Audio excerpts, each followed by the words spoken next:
ਅਜਿਹਾ ਕੀ ਉਹਨਾਂ ਗਾਇਕਾਂ ਦੇ ਵੱਲੋਂ ਗਾਇਆ ਜਾ ਰਿਹਾ ਹੈ ਜਿਨ੍ਹਾਂ ਦੇ ਵਿਰੋਧ ਦੇ ਵਿੱਚ ਤੁਸੀਂ ਆਵਾਜ਼ ਬੁਲੰਦ ਕਰਦੇ ਨਜ਼ਰ ਆ ਰਹੇ ਹੋ? ਕਿ ਮਾਨਯੋਗ ਪੰਜਾਬ ਅਤੇ ਹਰਿਆਣਾ ਹਾਈਕੋਰਟ ਨੇ ਕਿਹਾ ਸੀ 22/7/2019 ਨੂੰ ਕਿੱਥੇ ਵੀ ਲੱਚਰ ਸ਼ਰਾਬੀ ਹਥਿਆਰੀ ਗਾਣਾ ਨਹੀਂ ਚੱਲਣਗੇ। KS ਮੱਖਣ ਨੇ ਇੱਕ ਗਾਣਾ ਕੱਢਣ ਵਾਲੇ ਸੀ, ਉਸ ਗਾਣੇ ਦੇ ਵਿੱਚ ਬੰਦੂਕ ਦੀ ਉਤਸਤ ਹੋਇਆ, ਜ਼ਮੀਨ ਬਾਰੇ ਗਲਤ ਸ਼ਬਦਾਵਲੀ ਦੀ ਉਸ ਗਾਣੇ ਦੇ ਵਿੱਚ ਸੀਗੇ। ਮੈਂ ਦੇਖ ਕੇ ਹੈਰਾਨ ਹੋਇਆ। ਤੁਰੰਤ ਮੈਨੇ ਕੰਪਲੇਂਟ DC ਨੂੰ ਲਿਖ ਕੇ ਭੇਜਿਆ, ਬਠਿੰਡਾ DC SSP ਨੂੰ। ਕੀ ਲੱਗਦਾ ਕਿ ਉਹਨਾਂ ਗਾਇਕਾਂ ਨੂੰ ਸਮਝ ਨਹੀਂ ਜਾਂ ਜਾਣਬੁੱਝ ਕੇ ਅਜਿਹਾ ਸਮਾਜ ਦੇ ਵਿੱਚ ਪਰੋਸਣਾ ਚਾਹੁੰਦੇ? ਇਹ ਲੋਕ ਸ੍ਰੀ ਗੁਰੂ ਗ੍ਰੰਥ ਸਾਹਿਬ ਦੀ ਸਿਧਾਂਤ ਤੋਂ ਬਹੁਤ ਦੂਰ ਜੋ ਹੋ ਚੁੱਕੇ ਨੇ। ਗੈਰ ਕਾਨੂੰਨੀ ਕੰਮ ਕਰਨਾ, ਸਮਾਜ ਵਿਰੋਧੀ ਕੰਮ ਕਰਨਾ, ਸ਼ਬਦਾਵਲੀ ਦੀ ਅਜਿਹੇ ਸ਼ਬਦਾਵਲੀ ਦੀ ਵਰਤੋਂ ਕਰਨਾ ਜੋ ਔਰਤ ਦੀ ਬੇਇੱਜ਼ਤੀ, ਸਮਾਜ ਦੀ ਬੇਇੱਜ਼ਤੀ, ਲੋਕਾਂ ਦੀ ਬੇਇੱਜ਼ਤੀ, ਅਜਿਹੇ ਉਹ ਲੋਕ ਇਸ ਲਈ ਕਰਦੇ ਹੈ ਇੱਕ ਸਿਧਾਂਤ ਤੋਂ ਦੂਰ ਚਲੇ ਜਾਣਾ। ਮੈਨੂੰ ਲੱਗਦਾ ਹੈ ਇਹਨਾਂ ਨੂੰ ਸਮਝਣ ਦੀ ਲੋੜ ਹੈ, ਉਸ ਸ਼ਰਨ ਵਿੱਚ ਦੁਬਾਰਾ ਇਹਨਾਂ ਨੂੰ ਆਉਣ ਦੀ ਲੋੜ ਹੈ ਤਾਂ ਕਿ ਉਹ ਪਤਿਤ ਪਾਵਨ ਹੋ ਜਾਵੇ। ਇਸ 35 ਅੱਖਰ ਦੀ ਜਿਹੜੀ सम्मान ਕਰਨਗੇ ਉਹਨਾਂ ਦੀ ਜ਼ਿੰਦਗੀ, ਇਸ ਜ਼ਿੰਦਗੀ ਨਹੀਂ ਆਉਣ ਵਾਲੇ ਜ਼ਿੰਦਗੀ, ਸਦੀਆਂ ਤੱਕ ਉਹਨਾਂ ਦੀ ਜ਼ਿੰਦਗੀ ਸੁਧਰ ਜਾਊ। ਕਦੇ ਮਿਲੇ ਵੀ ਹੋ ਕਿਸੇ ਗਾਇਕ ਨੂੰ ਜਿਨ੍ਹਾਂ ਦੇ ਵਿਰੋਧ ਦੇ ਵਿੱਚ ਤੁਸੀਂ ਚੈਲੰਜ ਕਰਦੇ ਹੋ, ਗੀਤਾਂ ਨੂੰ ਬੈਨ ਕਰਵਾਉਂਦੇ ਹੋ? ਕਦੇ ਉਹਨਾਂ ਲੋਕਾਂ ਨੂੰ ਮਿਲੇ ਵੀ ਹੋ ਤੁਸੀਂ?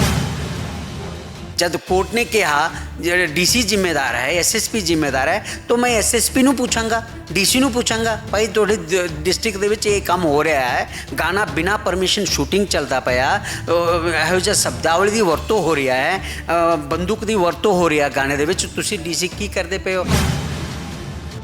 ਖੇਤਰੀ ਸੂਬੇ ਦੀ ਭਾਸ਼ਾ ਤੋਂ ਲੋਕਾਂ ਨੂੰ, ਸਟੂਡੈਂਟ ਨੂੰ ਵੰਚਿਤ ਕਰਨ ਲਈ ਕੋਸ਼ਿਸ਼ ਕਰਦੇ ਨੇ। ਉਹ ਨਾ ਸਿਰਫ ਗੈਰ ਕਾਨੂੰਨੀ ਹੈ, ਪਾਪ ਵੀ ਹੈ। ਪੰਜਾਬੀ ਲੋਕ ਜਾਗ ਰਹੇ ਨੇ। ਲੱਖਾ ਸਦਾਨ ਦੇ ਜਜ਼ਬੇ ਦੇਖੋ ਤੁਸੀਂ। ਖੜ ਕੇ ਪੁੱਛਦਾ ਹੈ, ਖੜ ਕੇ ਸਕੂਲ ਦੇ ਵਿੱਚ ਜਾ ਕੇ ਪ੍ਰਿੰਸੀਪਲ ਨੂੰ ਪੁੱਛਦਾ ਹੈ। ਉਹ ਹੈ ਜਜ਼ਬਾ, ਉਹ ਹੈ ਪੰਜਾਬੀਅਤ ਦੀ ਝਲਕ, ਉਹ ਹੈ ਇਸ 35 ਅੱਖਰ ਦੀ ਤਾਕਤ। ਜੇ ਸਕੂਲ ਦੇ ਵਿੱਚ ਅਧਿਆਪਕ, ਮੁੱਖ ਅਧਿਆਪਕ ਜਾਂ ਪ੍ਰਿੰਸੀਪਲ ਜਿਹੜੇ ਨੇ, ਜੇ ਉਹਨਾਂ ਨੂੰ ਪੰਜਾਬੀ ਨਹੀਂ ਆਉਂਦੀ ਤਾਂ ਫਿਰ ਉਹ ਬੱਚਿਆਂ ਨੂੰ ਪੰਜਾਬੀ ਕਿਵੇਂ ਪੜ੍ਹਾ ਲੈਣ? ਦੱਖਣ ਭਾਰਤ ਦੇ ਪੰਡਿਤ ਰਾਓ ਪੰਜਾਬੀ ਸਿੱਖ ਸਕਦਾ ਹੈ। ਦੱਖਣ ਭਾਰਤ ਦੇ ਡਾਕਟਰ PGI ਦੇ ਵਿੱਚ ਪੰਜਾਬੀ ਸਿੱਖ ਕੇ ਪੰਜਾਬ ਦੇ ਮਰੀਜ਼ ਨੂੰ ਪੰਜਾਬੀ 'ਚ ਗੱਲ ਕਰ ਸਕਦਾ ਹੈ। ਹਿਮਾਚਲ ਪ੍ਰਦੇਸ਼ ਦੇ ਪ੍ਰਿੰਸੀਪਲ ਇੱਥੇ ਆ ਕੇ ਪੰਜਾਬੀ ਨਹੀਂ ਸਿੱਖ ਸਕਦਾ ਹੈ। ਕਿੰਨੀ ਵੱਡੀ ਸ਼ਰਮਿੰਦਾ ਹੈ, ਬੇਸ਼ਰਮੀ ਹੈ, ਇਹ ਤੁਸੀਂ ਸੋਚ ਸਕਦੇ ਹੋ। TV84 ਦੇ ਨਾਲ ਜੁੜੇ ਹੋ, ਮੈਂ ਰਜਿੰਦਰ ਸਿੰਘ ਸਵਰਾ। ਜੇ ਗੱਲ ਕੀਤੀ ਜਾਵੇ ਤਾਂ ਸਮੇਂ-ਸਮੇਂ 'ਤੇ ਪੰਜਾਬੀਅਤ ਦੇ ਹੱਕ ਦੇ ਵਿੱਚ ਆਵਾਜ਼ ਬੁਲੰਦ ਕਰਨ ਵਾਸਤੇ ਜਿੱਥੇ ਵੱਖ-ਵੱਖ ਸ਼ਖਸੀਅਤਾਂ ਨਿਤਰਦੀਆਂ ਨੇ, ਤੇ ਉੱਥੇ ਕਰਨਾਟਕਾ ਦੇ ਜੰਪਲ ਪੰਡਿਤ ਤ੍ਰਿਵੇਂਦਰ ਰਾਓ ਨੇ, ਜਿਹੜੇ ਸਮੇਂ-ਸਮੇਂ 'ਤੇ ਜਿਹੜੇ ਗਾਇਕ ਲੱਚਰਤਾ ਗਾਉਂਦੇ ਨੇ ਜਾਂ ਇਸ ਤਰ੍ਹਾਂ ਦੇ ਅਸ਼ਲੀਲ ਗੀਤ ਗਾਉਂਦੇ ਨੇ, ਉਹਨਾਂ ਦੇ ਵਿਰੋਧ ਦੇ ਵਿੱਚ ਆ ਕੇ ਆਵਾਜ਼ ਬੁਲੰਦ ਕਰਦੇ ਨੇ ਤੇ ਉਹਨਾਂ ਦੇ ਉੱਪਰ ਕਾਨੂੰਨੀ ਕਾਰਵਾਈ ਕਰਵਾਉਂਦੇ ਨੇ। ਅਜਿਹੇ ਦੇ ਵਿੱਚ KS ਮੱਖਣ ਦੇ ਵੱਲੋਂ ਇੱਕ ਗੀਤ ਗਾਇਆ ਜਾਂਦਾ ਹੈ ਜਿਹਦੇ ਵਿੱਚ ਲੱਚਰਤਾ ਨੂੰ बढ़ावा दिता जाता है, तो इसे नूं लैके जिहड़ा एक मेल पंडित राव दे वल्लों पाई जाती है, तो उस गीत नूं जिहड़ा पक्के तौर पर हटाया गया। जो कुछ उहदे विच अजिहा दिखाया गया सी जिस दे उपर पंडित राव ने वड्डे सवाल उठाउंदियां होइयां इतराज जताया सी, ते इसे नूं लैके गलबात करांगे। राव साहब सब तो पहला स्वागत है जी। महाराज शुक्रिया तुहाडा, मेहरबानी। राव साहब सब तो पहला मुढ़ला सवाल है कि अजिहा की उन्हां गायकां दे वल्लों गाया जा रहा है जिन्हां दे विरोध दे विच तुसीं आवाज़ बुलंद करदे नज़र आ रहे हो? जी सब तो पहला मैं बहुत ही निम्रता नाल दस देवां कि मानयोग पंजाब ਅਤੇ हरियाणा हाईकोर्ट ने कहा सी 22/7/2019 ਨੂੰ कित्थे भी ਲੱਚਰ शराबी हथियारी गाना नहीं ਚੱਲਣਗੇ। इस तो बावजूद KS मक्खन ने एक गाना ਕੱਢਣ वाले सी, उस गाने ਦੇ ਵਿੱਚ ਬੰਦੂਕ ਦੀ ਉਤਸਤ ਹੋਇਆ, ਜ਼ਮੀਨ ਬਾਰੇ गलत शब्दावली दी उस गाने दे विच सीगे। मैं देख के हैरान होया। तुरंत मैंने कंप्लेंट DC ਨੂੰ लिख के भेजा, बठिंडा DC SSP ਨੂੰ। ਉਹ ਉਹਨਾਂ ਨੇ ਕਾਰਵਾਈ ਕਰ ਦਿੱਤਾ। ਮੈਨੂੰ ਲੱਗਦਾ ਹੈ ਕਿ ਇਸ ਮੱਖਣ ਸਾਹਿਬ ਸਮਝ ਗਏ ਹੋਣਗੇ। ਉਹ ਗਾਣਾ ਫੇਸਬੁੱਕ ਤੋਂ ਕਰਾ ਦਿੱਤੇ ਨੇ, डिलीट कर देते हैं जी। ਕੀ ਲੱਗਦਾ ਹੈ ਕਿ ਅਸਲ ਦੇ ਵਿੱਚ ਜਿਵੇਂ ਕੋਰਟ ਦੇ ਵੱਲੋਂ ਇੱਕ ਨੋਟੀਫਿਕੇਸ਼ਨ ਵੀ ਹੋਇਆ ਸੀ, ਰਿਟ ਦਾਇਰ ਹੋਈ ਸੀ ਤੇ ਉਸ ਤੋਂ ਬਾਅਦ ਕੋਰਟ ਦੇ ਵੱਲੋਂ ਗਾਈਡਲਾਈਨਸ ਆਈਆਂ ਸੀ, ਤੇ ਕੀ ਲੱਗਦਾ ਹੈ ਕਿ ਜਿਹੜੇ ਗਾਇਕ ਸਮੇਂ-ਸਮੇਂ ਤੇ ਅਜਿਹੇ ਗੀਤ ਗਾਉਣ ਵਾਲੇ ਨੇ ਬਾਅਦ ਵਿੱਚ ਜਿਨ੍ਹਾਂ ਨੂੰ ਤੁਹਾਡੇ ਵੱਲੋਂ ਚੈਲੰਜ ਕੀਤਾ ਜਾਂਦਾ ਹੈ, ਕੋਰਟ ਦੇ ਥਰੂ ਹੋਵੇ ਜਾਂ ਕਾਨੂੰਨੀ ਕਾਰਵਾਈ ਦੇ ਥਰੂ ਹੋਵੇ, ਕੀ ਲੱਗਦਾ ਕਿ ਉਹਨਾਂ ਗਾਇਕਾਂ ਨੂੰ ਸਮਝ ਨਹੀਂ ਜਾਂ ਜਾਣਬੁੱਝ ਕੇ ਅਜਿਹਾ ਸਮਾਜ ਦੇ ਵਿੱਚ ਪਰੋਸਣਾ ਚਾਹੁੰਦੇ? महाराज मैं ये गल दस देवां, ये लोग श्री गुरु ग्रंथ साहिब दी सिद्धांत तो बहुत दूर जो हो चुके ने। जे कोई गुरु ग्रंथ साहिब सिद्धांत तो दूर चले जाते अजिही हरकत कर सकते इंसान, जो गैर कानूनी काम करना, समाज विरोधी काम करना, शब्दावली दी अजिहे शब्दावली दी वरतों करना जो औरत दी बेइज्जती, समाज दी बेइज्जती, लोकां दी बेइज्जती अजिहे वो लोग इसलिए करते हैं। एक सिद्धांत तो दूर चले जाना। केएस मक्खन साहब ने मैनू लगता है कितने न कितने उस सिद्धांत तो दूर चले गए। वो वक्री गल है, वो बहुत नेड़े आए सी। एक बार गुरु सिख दे रूप विच आके गुरु दे शरण विच आए सी, पर मुड़ के वापस चले गए उस सिद्धांत तो, इसलिए इस अजे हरकत करने शुरू कर देते ने। मैनू लगता है इन्होंने समझने की लोड़ है, उस शरण दोबारा इन्होंने आने की लोड़ है ताकि वो पतित पावन हो जावे। जे तुसी गुरु ग्रंथ साहब दे चरण विच आओगे पतित पावन होगे। ये मैनू लगता है कितने कितने केएस मक्खन साहब उस सिद्धांत दूर चले गए, इसलिए अजे गाना कढ़ रहे ने। हुण वो समझ चुके ने। ਕੀ ਲੱਗਦਾ ਕਿ ਜਿਹੜੇ ਕੇਐਸ ਮੱਖਣ ਦੀ ਤੁਸੀਂ ਗੱਲ ਕੀਤੀ ਕਿ ਉਹ ਸਿਧਾਂਤ ਤੋਂ ਦੂਰ ਜਾ ਚੁੱਕੇ ਨੇ, ਕੀ ਲੱਗਦਾ ਕਿ ਉਹ ਇਸ ਤੋਂ ਪਹਿਲਾਂ ਤਨ ਕਰਕੇ ਜੁੜੇ ਸੀ, ਮਨ ਕਰਕੇ ਨਹੀਂ ਜੁੜ ਪਾਏ? ਮੈਨੂੰ ਲੱਗਦਾ ਹੈ ਮੈਂ ਉਹਨਾਂ ਦੀ ਸਤਿਕਾਰ ਵੀ ਕਰਦਾ ਹੈ। ਕੋਈ ਵੀ ਇਨਸਾਨ ਮਹਾਰਾਜ ਇੱਕ ਵਾਰ ਵੀ ਗੁਰੂ ਗ੍ਰੰਥ ਸਾਹਿਬ ਦੇ ਚਰਨ ਵਿੱਚ ਆ ਕੇ, ਗੁਰੂ ਸਿੱਖੀ ਰੂਪ ਵਿੱਚ ਆ ਕੇ ਗੁਰੂ ਦੇ ਸ਼ਰਨ ਵਿੱਚ ਆਊਗਾ, ਉਹਨਾਂ ਦੀ ਕਈ ਜਨਮਾਂ ਦੀ ਪਾਪ ਧੁਲ ਜਾਂਦੇ ਮਹਾਰਾਜ, ਉਹਨਾਂ ਦੇ ਪਾਪ ਧੁਲ ਚੁੱਕੇ। एक बार वो गुरु सिक्खी रूप विच आके गुरु दे शरण विच आए सन, पर पता नहीं की कारण है उन्होंने छड़ के फिर वो किसी रूप विच चले गए। किथे न किथे मैनू लगता है हरेक नू उस गुरु दे शरण विच आने की लोड़ है, भावें तुसी होवे या मैं होवां, कोई भी होवे, उस शरण विच आने की लोड़ है। मैनू लगता है केएस मक्खन साहब इस गल नू जरूर समझणगे। साडी मुक्ति, साडी इस जिंदगी दी ज्ञान उत्थे ही है, उसी स्वरूप विच है, उसी शरणार्थ विच है, उसी सिद्धांत विच है। मैनू पूरा आस तो उम्मीद है केएस मक्खन साहब दोबारा उसी स्थिति ते विच आ जाएंगे, क्योंकि उसदी दिल उसदी सोच पतित जरूर होगा, पावन जरूर होगा। मैनू पूरा आस तो उम्मीद है। ਕਦੇ ਮਿਲੇ ਵੀ ਹੋ ਕਿਸੇ ਗਾਇਕ ਨੂੰ ਜਿਨ੍ਹਾਂ ਦੇ ਵਿਰੋਧ ਦੇ ਵਿੱਚ ਤੁਸੀਂ ਚੈਲੰਜ ਕਰਦੇ ਹੋ, ਗੀਤਾਂ ਨੂੰ ਬੈਨ ਕਰਵਾਉਂਦੇ ਹੋ, ਕਦੇ ਉਹਨਾਂ ਲੋਕਾਂ ਨੂੰ ਮਿਲੇ ਵੀ ਹੋ ਤੁਸੀਂ? ਕਦੇ ਮੁਲਾਕਾਤ ਨਹੀਂ ਹੁੰਦਾ ਹੈ ਮੇਰਾ, ਮੈਂ ਕੋਸ਼ਿਸ਼ ਨਹੀਂ ਕਰਦਾ ਹੈ। ਕੋਰਟ ਦੇ ਹੁਕਮ ਦੇ ਬਾਅਦ 22/7/2019 ਤੋਂ ਬਾਅਦ ਮੈਂ ਕਿਸੇ ਨੂੰ ਮਿਲਣ ਦੀ ਕੋਸ਼ਿਸ਼ ਨਹੀਂ ਕੀਤੀ ਹੈ। ਇਹ ਵੱਖਰੀ ਗੱਲ ਹੈ। ਉਸ ਤੋਂ ਪਹਿਲਾਂ ਬਹੁਤ ਸਾਰੇ ਗਾਇਕ ਦੇ ਖਿਲਾਫ ਮੈਂ ਉਹਨਾਂ ਦੇ ਦਫ਼ਤਰ ਦੇ ਸਾਹਮਣੇ, ਘਰ ਦੇ ਸਾਹਮਣੇ ਜਾ ਕੇ ਮੈਂ ਕੀਤੀ ਹੈ। ਮੈਂ ਸਵੀਕਾਰ ਕਰਦਾ ਹੈ, ਭਾਵੇਂ ਸਿੱਧੂ ਮੂਸੇਵਾਲੇ ਦੇ ਘਰ ਜਾ ਕੇ ਮਾਂ ਨੂੰ ਮਿਲ ਕੇ ਹੱਥ ਜੋੜ ਕੇ ਬੇਨਤੀ ਕੀਤੀ, ਬੱਬੂ ਮਾਨ ਦੇ ਘਰ ਦਫ਼ਤਰ ਦੇ ਸਾਹਮਣੇ ਜਾ ਕੇ ਖੜ ਕੇ ਵਿਰੋਧ ਕੀਤੀ, ਬਹੁਤ ਸਾਰੇ ਹੋਏ। ਪਰ 2019 ਤੋਂ ਬਾਅਦ ਕਿਸੇ ਨੂੰ ਮਿਲਣ ਦੀ ਕੋਸ਼ਿਸ਼ नहीं की, क्योंकि कानून के तहत काम करना पैंदी है। DC ਅਤੇ SSP ਨੂੰ ਜ਼ਿੰਮੇਦਾਰ ਠਹਿਰਾ ਗਿਆ। ਮੈਂ ਕੌਣ ਹੁੰਦਾ ਉੱਥੇ ਜਾ ਕੇ ਉਹਨਾਂ ਦੇ ਘਰ ਜਾਂ ਦਫ਼ਤਰ ਦੇ ਸਾਹਮਣੇ ਜਾਣ ਵਾਲਾ? जब कोर्ट ने कहा जो DC जिम्मेदार है, SSP जिम्मेदार है, तो मैं SSP ਨੂੰ ਪੁੱਛਾਂਗਾ, DC ਨੂੰ ਪੁੱਛਾਂਗਾ, ਭਾਈ ਤੁਹਾਡੇ ਡਿਸਟ੍ਰਿਕਟ ਦੇ ਵਿੱਚ ਇਹ ਕੰਮ ਹੋ ਰਿਹਾ ਹੈ, ਗਾਣਾ ਬਿਨਾਂ ਪਰਮਿਸ਼ਨ ਸ਼ੂਟਿੰਗ ਚੱਲਦਾ ਪਿਆ, ਇਹੋ ਜਿਹਾ ਸ਼ਬਦਾਵਲੀ ਦੀ ਵਰਤੋਂ ਹੋ ਰਿਹਾ ਹੈ, ਬੰਦੂਕ ਦੀ ਵਰਤੋਂ ਹੋ ਰਿਹਾ ਗਾਣੇ ਦੇ ਵਿੱਚ, ਤੁਸੀਂ DC ਕੀ ਕਰਦੇ ਪਏ ਹੋ? ਤੁਸੀਂ ਉਹਨੂੰ ਰੋਕੋ। ਮੈਂ ਉਹਨਾਂ ਨੂੰ ਪੁੱਛਦਾ ਹੈ DC SSP ਨੂੰ, ਇਹ DC SSP ਉਹਨਾਂ 'ਤੇ ਕਾਰਵਾਈ ਕਰਦੇ ਹੈ, ਇਸ ਲਈ ਉਹ ਕਾਨੂੰਨ ਦੇ ਤਹਿਤ ਹੀ ਕੰਮ ਹੁੰਦਾ ਮਹਾਰਾਜ ਜੀ। ਰਾਓ ਸਾਹਿਬ, ਮੌਜੂਦਾ ਸਮੇਂ ਦੇ ਵਿੱਚ ਜੇ ਗੱਲ ਕੀਤੀ ਜਾਵੇ ਤਾਂ ਪੰਜਾਬ ਦੇ ਅੰਦਰ ਜਿਹੜੇ ਸਕੂਲੇ ਪੰਜਾਬੀ ਭਾਸ਼ਾ ਦਾ ਮਸਲਾ ਚੱਲਦਾ ਹੈ ਕਿ ਪੰਜਾਬੀ ਭਾਸ਼ਾ ਨੂੰ ਪੜ੍ਹਾਉਣ ਤੋਂ ਗੁਰੇਜ਼ ਕੀਤਾ ਜਾ ਰਿਹਾ, ਉਲਟਾ ਕਿ ਜਿਹੜੇ ਬੱਚੇ ਪੰਜਾਬੀ ਬੋਲਦੇ ਉਹਨਾਂ ਨੂੰ ਫਾਈਨ ਕੀਤੇ ਜਾਂਦੇ ਆ। ਇਸ ਗੱਲ ਨੂੰ ਕਿਵੇਂ ਦੇਖਦੇ ਹੋ ਜੀ? ਮਹਾਰਾਜ ਇਸ ਪਵਿੱਤਰ 35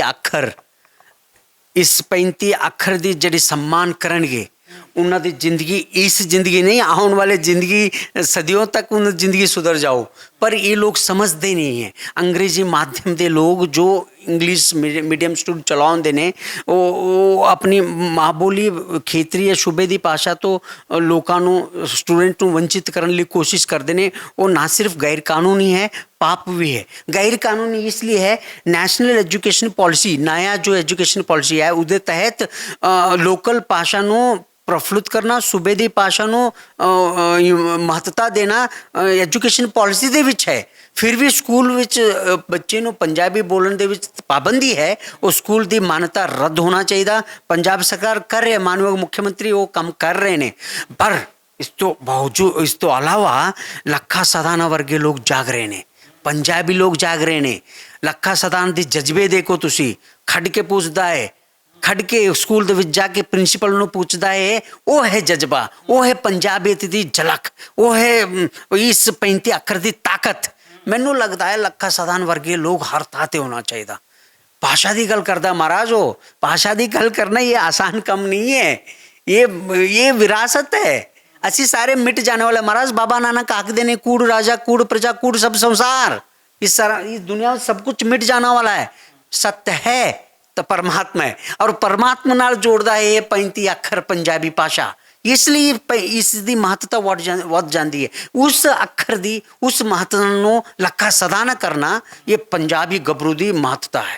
इसलिए मैं बहुत सम्मान करता है। अजिहे अंदोलन अजिहे चेतना हर थां ते होएगी। ये अंग्रेजी माध्यम लोग जिहड़े अन्याय करते ने, नाइंसाफी करते, वो ठीक होणगे, मैनूं पूरा आस उम्मीद है। ਲੰਬੇ ਸਮੇਂ ਤੋਂ ਇੱਕ ਆਈਡੀਓਲੋਜੀ ਇਹ ਵੀ ਚੱਲਦੀ ਹੈ, ਜਿਸ ਆਈਡੀਓਲੋਜੀ ਦੇ ਤਹਿਤ ਇੱਕ ਭਾਸ਼ਾ ਦੀ, ਇੱਕ ਪਹਿਰਾਵੇ ਦੀ, ਇੱਕ ਫਿਰਕੇ ਦੀ ਗੱਲ ਕੀਤੀ ਜਾਂਦੀ ਹੈ। ਕਿ ਉਸ ਗੱਲ ਦੇ ਨਾਲ ਸਹਿਮਤ ਹੋ ਤੁਸੀਂ? बिल्कुल नहीं।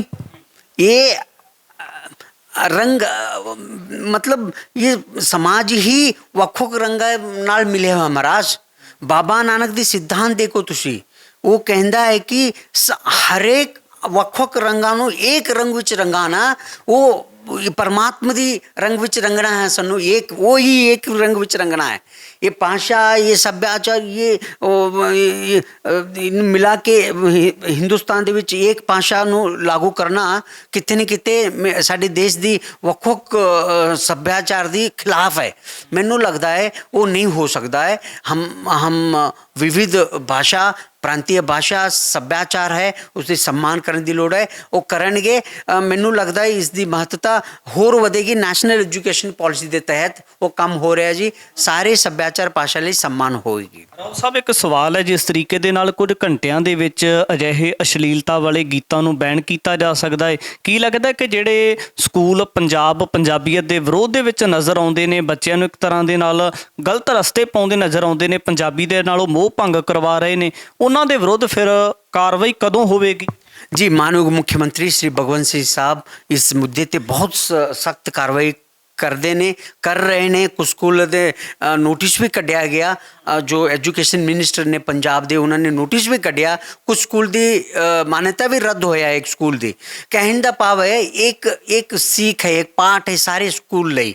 कुछ स्कूल सुधर चुके ने, कुछ स्कूल ਦੇ ਵਿੱਚ ਬਦਲਾਅ ਵੀ ਹੋਇਆ ਹੈ। ਪੰਜਾਬੀ ਬੋਲਣ ਦੇ ਵਿੱਚ ਉਹ ਮੌਕਾ ਦੇ ਰਹੇ ਨੇ, ਪੰਜਾਬੀ ਬੋਰਡ ਲਿਖੇ ਨੇ ਕੁਝ ਸਕੂਲ ਦੇ ਵਿੱਚ। ਭਾਵੇਂ ਤੁਸੀਂ ਕ੍ਰਿਸਚੀਅਨ ਸਕੂਲ ਜਾਓ, ਉੱਥੇ ਪੰਜਾਬੀ ਸਭ ਤੋਂ ਉੱਪਰ ਲਿਖਾ ਰਹੇ ਨੇ। ਪਰ ਫਿਰ ਵੀ ਕੁਝ ਲੋਕ ਜਿੱਥੇ ਲੱਖਾ ਸਦਾਨਾ ਜਾ ਕੇ ਉਹਨਾਂ ਨੇ ਆਵਾਜ਼ ਉਠਾਇਆ, ਉਸ ਸਕੂਲ ਅਜਿਹੇ ਸਕੂਲ ਦੇ ਵਿੱਚ ਬਦਲਾਅ ਪਰਿਵਰਤਨ ਹੋਣ ਦੀ ਲੋੜ ਹੈ। ਉਹ ਅੜ ਜਾਂਦੇ ਕੁਝ ਲੋਕ। ਜੇ ਸਕੂਲ ਦੇ ਵਿੱਚ ਅਧਿਆਪਕ, ਮੁੱਖ ਅਧਿਆਪਕ ਜਾਂ ਪ੍ਰਿੰਸੀਪਲ ਜਿਹੜੇ ਨੇ, ਜੇ ਉਹਨਾਂ ਨੂੰ ਪੰਜਾਬੀ ਨਹੀਂ ਆਉਂਦੀ, ਤੇ ਫਿਰ ਉਹ ਬੱਚਿਆਂ ਨੂੰ ਪੰਜਾਬੀ ਕਿਵੇਂ ਪੜ੍ਹਾ ਲੈਣ? आप है महाराज। देखो मैं कर्नाटक तो आया, इत्थे आके मैं 2 साल तक अंग्रेजी च पढ़ांदा रहा। सारे बच्चे पंजाब तो मेरे क्लास दे विच। मैं सोचा ये तो गलत है, मैनू तो पंजाबी सीख के उन्हां माँ बोली च पढ़ाउण दी लोड़ है, इसलिए मैं 35 सीखी बच्चे ਨੂੰ ਪੜਾਉਣ ਵਾਸਤੇ। ਉਸ ਤੋਂ बाद इस 35 अखर की आशीर्वाद, महत्ता, ताकत देखो। मैंने इस 35 अखर सीख के श्री जपजी साहिब ਨੂੰ कन्नड़ ਵਿੱਚ अनुवाद करके मेरी माँ बोली ਨੂੰ मैं रूहानीयत ਦੀ शिखर तक लेके गया। ये प्रिंसिपल क्यों नहीं सीख सकते पंजाबी? साउथ इंडिया तो दक्षिण भारत तो आके जे पंडित राव पंजाबी सीख सकता है। स्कूल के प्रिंसीपल हिमाचल प्रदेश वाले जो पंजाब की हिस्सा सी, वो पंजाबी तो वंचित दूर हो जाते हैं, पंजाबी नहीं बोलते, पंजाबी पढ़ते नहीं है। इस तो वध बेशर्मी की गल हो ही नहीं सकती। ये बेनामी है, ये पाप है, इन्हों नरक विच भी स्थान नहीं मिल सकती। ਤੁਹਾਡੇ ਵੱਲੋਂ ਕੋਰਟ ਦੇ ਵਿੱਚ ਵੀ ਅਜਿਹੇ ਸਕੂਲਾਂ ਨੂੰ ਚੈਲੰਜ ਕੀਤਾ ਜਾ ਸਕਦਾ? यस जा सकता जी, मैं जरूर करांगा। मैं होर बहुत सारे मुद्दे ते बहुत बिजी होने कारण इस मुद्दे ਨੂੰ ਹੁਣ तक कोर्ट ਵਿੱਚ नहीं पहुंचाया, पर मैं जावांगा, अजे प्रिंसिपल के खिलाफ जावांगा। इन्हों उत्थे ही भेजांगे ਅਸੀਂ हिमाचल प्रदेश वापस जाके पंजाबी सीख के आओ। दक्षिण भारत के पंडित राव पंजाबी सीख सकता है, दक्षिण भारत के डॉक्टर पीजीआई ਦੇ ਵਿੱਚ पंजाबी सीख के पंजाब के मरीज ਨੂੰ पंजाबी ਚ ਗੱਲ कर सकता है। हिमाचल प्रदेश के प्रिंसीपल इत्थे आके पंजाबी नहीं सीख सकता है, कितनी वड्डी शर्मिंदा है, बेशर्मी है, ये तुसी सोच सकते हो। मैनू लगता है ये सुधर गए होण, ਹੁਣ ਉਹ ਸਿੱਖਣਗੇ 35 ਅੱਖਰ ਪੰਜਾਬੀ ਊੜਾ ਐੜਾ। ਜੇ ਨਹੀਂ ਸਿੱਖਣਗੇ ਮੈਂ ਵੀ ਜਾਵਾਂਗਾ, 35 ਸਿਖਾਵਾਂਗਾ, ਉੱਪਰ ਤੋਂ 35 ਰੁਪਏ ਦੇ ਕੇ ਇਨਾਮ ਦੇ ਕੇ ਆਵਾਂਗਾ, ਕਿਉਂਕਿ ਮੈਂ 35 ਅੱਖਰ ਹੁੰਦੇ ਨੇ, 35 ਰੁਪਏ ਵੰਡਦਾ ਹੈ ਮੈਂ, ਇਹਨਾਂ ਨੂੰ ਵੰਡ ਕੇ ਆਵਾਂਗਾ, ਮੈਂ ਨਹੀਂ ਛੱਡਣਾ। ਮੈਂ ਜਾਣ ਵਾਲਾ ਬਹੁਤ ਕੰਮ ਹੋਣ ਕਾਰਨ ਮੈਂ ਉੱਥੇ ਗਿਆ ਨਹੀਂ, ਬਠਿੰਡਾ ਦੇ ਤਰਫ ਮੈਂ ਜਾਵਾਂਗਾ ਜ਼ਰੂਰ। ਜਿੱਥੇ ਸਿੱਧੂ ਲੱਖਾ ਸਦਾਨ ਗਿਆ ਸੀ ਉਸ ਸਕੂਲ ਦੇ ਵਿੱਚ ਮੈਂ ਜਾ ਕੇ ਉਹਨਾਂ ਨੂੰ ਨਿਮਰਤਾ ਨਾਲ ਸਿਖਾਏਂਗੇ, ਕਿਉਂਕਿ ਨਿਮਰਤਾ ਬਹੁਤ ਹੀ ਮਹੱਤਵ ਹੈ ਮਹਾਰਾਜ। ਨਿਮਰਤਾ ਨਾਲ ਸਿਖਾਉਂਗੇ, ਉਹ ਸਿੱਖਣਗੇ। ਨਿਮਰਤਾ ਨਾਲ ਅਸੀਂ ਬੇਨਤੀ ਕਰਾਂਗੇ, ਉਹ 35 ਸਿੱਖਣਗੇ ਤੇ ਮੈਨੂੰ ਪੂਰਾ ਆਸ ਤੇ ਉਮੀਦ ਹੈ। ਪੰਡਿਤ ਰਾਓ ਸਾਹਿਬ ਦੇ ਨਾਲ ਗੱਲਬਾਤ ਕੀਤੀ ਹੈ ਤੇ ਉਹਨਾਂ ਨੇ ਦੱਸਿਆ ਕਿ ਜਿੱਥੇ ਪੰਜਾਬ ਦੇ ਵਿੱਚ ਪੰਜਾਬੀਅਤ ਨੂੰ ਟਾਰਗੇਟ ਕਰਨ ਵਾਲੇ ਤੇ ਅਸ਼ਲੀਲਤਾ ਸਮਾਜ ਦੇ ਵਿੱਚ ਫੈਲਾਉਣ ਵਾਲੇ ਉਹਨਾਂ ਗਾਇਕਾਂ ਦੇ ਵਿਰੁੱਧ ਕਾਰਵਾਈ ਆਰੰਭੀ ਹੈ, ਤਾਂ ਉੱਥੇ ਹੀ ਜਿਹੜੇ ਸਕੂਲਾਂ ਦੇ ਵਿੱਚ ਪੰਜਾਬੀਅਤ ਨੂੰ, ਪੰਜਾਬ ਨੂੰ ਪ੍ਰਮੋਟ ਨਹੀਂ ਕੀਤਾ ਜਾ ਰਿਹਾ, ਪੰਜਾਬੀ ਭਾਸ਼ਾ ਦੇ ਨਾਲ ਨਵੀਂ ਪੀੜ੍ਹੀ ਨੂੰ ਨਹੀਂ ਜੋੜਿਆ ਜਾ ਰਿਹਾ, ਤੇ ਉਹਨਾਂ ਅਧਿਆਪਕਾਂ ਦੇ ਵਿਰੁੱਧ, ਸਕੂਲਾਂ ਦੇ ਵਿਰੁੱਧ ਕਾਰਵਾਈ ਵੀ ਕੀਤੀ ਜਾ ਸਕਦੀ ਹੈ। ਪਰ ਪਹਿਲੀ ਸ਼ਰਤ ਰਹੇਗੀ ਕਿ ਨਿਮਰਤਾ ਸਹਿਤ ਉਹਨਾਂ ਨੂੰ ਅਪੀਲ ਕਰਾਂਗਾ। ਭਵਿੱਖ ਦੇ ਵਿੱਚ ਵੀ ਤਮਾਮ ਸਾਰੇ ਮੁੱਦਿਆਂ ਦੇ ਬਾਬਤ ਗੱਲਬਾਤ ਲੈ ਕੇ ਹਾਜ਼ਰ ਹੁੰਦੇ ਰਹਾਂਗੇ। ਧੰਨਵਾਦ।